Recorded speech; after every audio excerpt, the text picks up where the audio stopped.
Before we head out the door for Christmas, I thought I'd share the banjos we've been working on and we're about to ship out. This is Andy's banjo. It has a sunset over an ocean, a ash burled headstock. We found this out in the woods hiking about 3 or 4 years ago and just let it sit in the back of the barn and finally sawed it up and stabilized it. It looks awesome. And it has this laminate white lady pot. Oh, yeah, and this maple leaf falling. It's a pretty cool banjo. And oh yeah, this kind of black goat skin. It's pretty neat.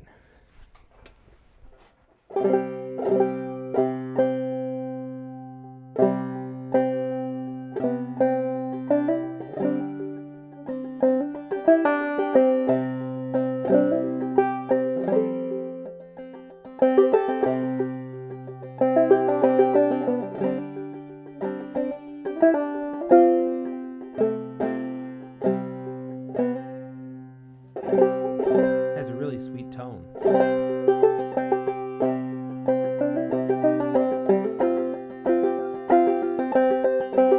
There's still lots of volume.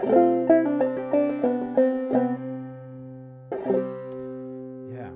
Thanks for letting us build this one, Andy.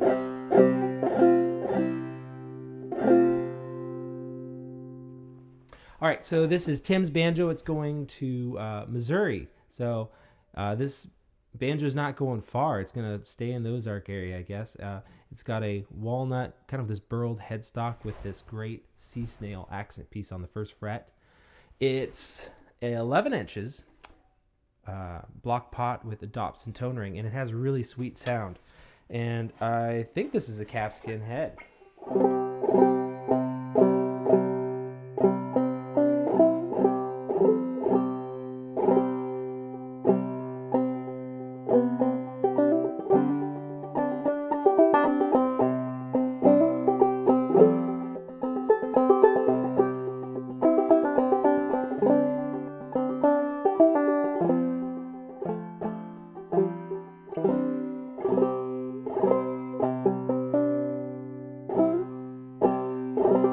Yeah, this is a sweet banjo. I like it a lot. Here's another fun one. This is Daniel's banjo and it's going to Pennsylvania. It's a lot like Andy's banjo. It's a white lady with a laminate walnut pot. And only difference is it doesn't have inlay. And it has a very handsome look to it. I like it a lot. And it has this neat ebony variation. And it has this nice natural look to it.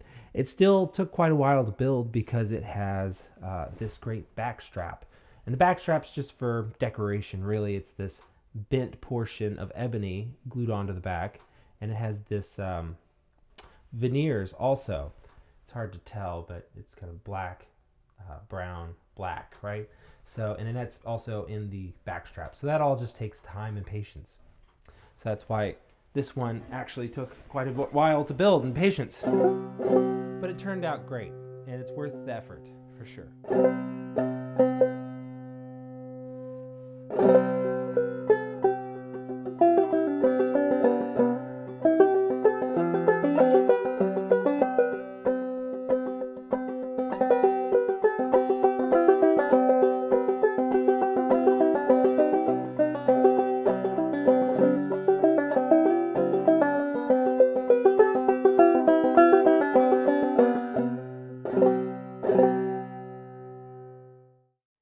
Here's a banjo that's headed to a music store. This one's headed to Elderly Instruments.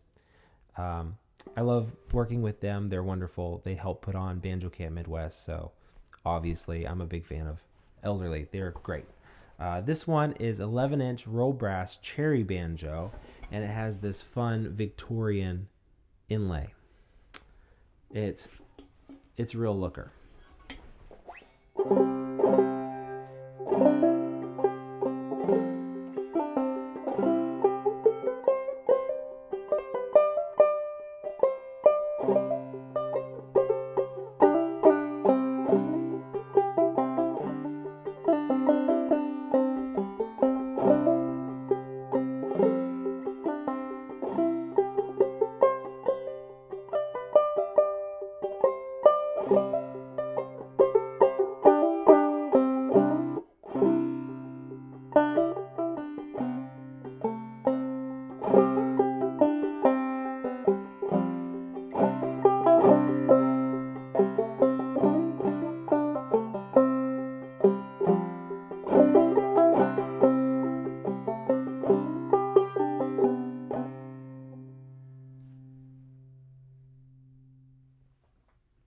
here's a banjo that we're building for Elizabeth. She's from Maine, and it's almost done. We're getting pretty close. Um, she came to Mountain View and tried out some banjos and ordered one. Then we met up at Ossipee String Band Camp and hung out for a week. It was a lot of fun getting to know her, and I'm sure I'm going to keep running into her. So yeah, she fly fishes, a fly fisher woman, and she sent the actual flies to us. And I think this is called a gray ghost, and it's actually just a bit smaller than the real thing, and it's going to have a lot of engraving done to it. And here's the fish, a little trout. Hard to tell if it's brown or rainbow since it's not colored, it's all white. And we have these tiny micro flies there. Pretty fun. Has a loon on the heel, but it's not quite done, and it's just covered in black glue, so I'm not going to show it to you yet. But more on this one later. It's a pretty fun build.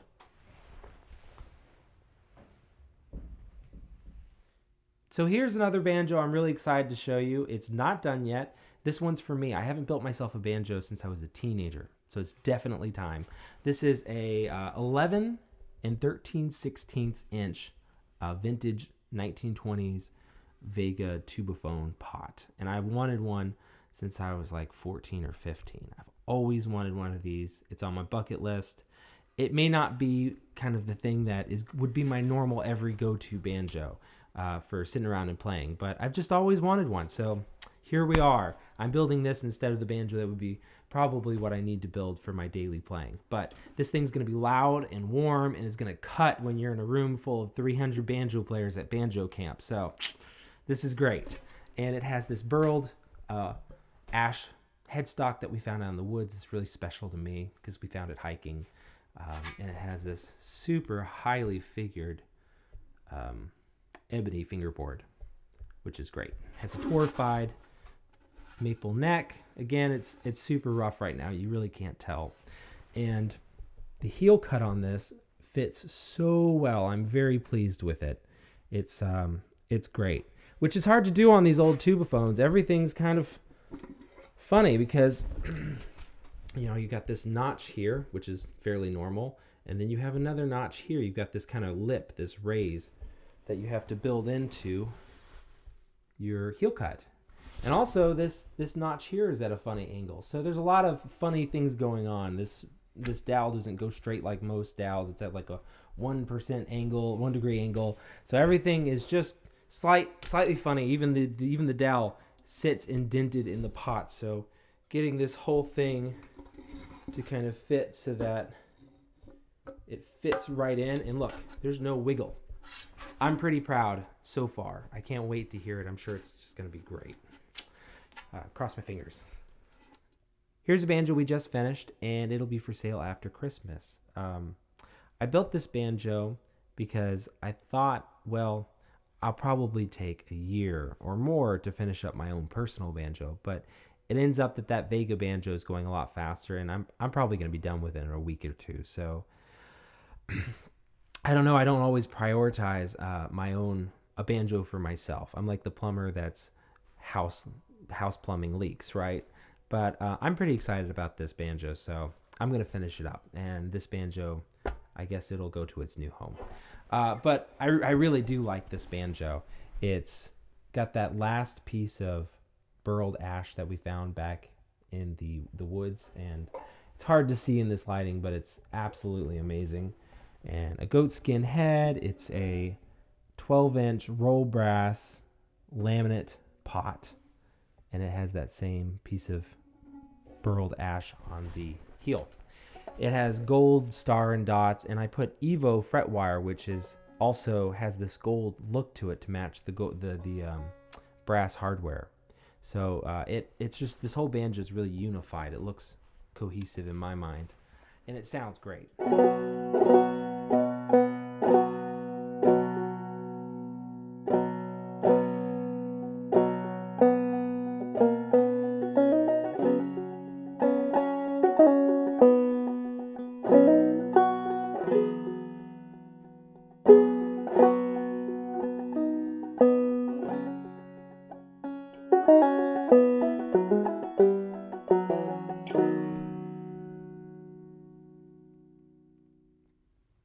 So here's a banjo we built just to fill in the cracks.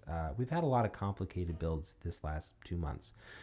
Fly fishing banjos, sunsets, back straps, vintage engraving on the first fret, my own Vega tubaphone fitting pots, and much more, really, that we're not even getting to.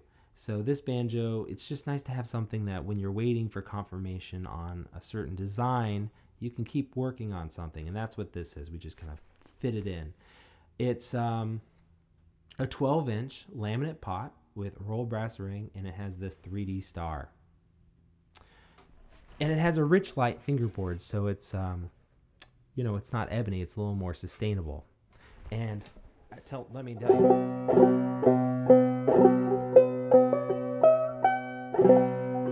it sounds great. So don't knock on that rich light. It sounds really good. And this one's going to be for sale in the new year, when we get home from the holidays and we're settled back in and starting a next batch of banjos that are custom and fun and getting to know new people.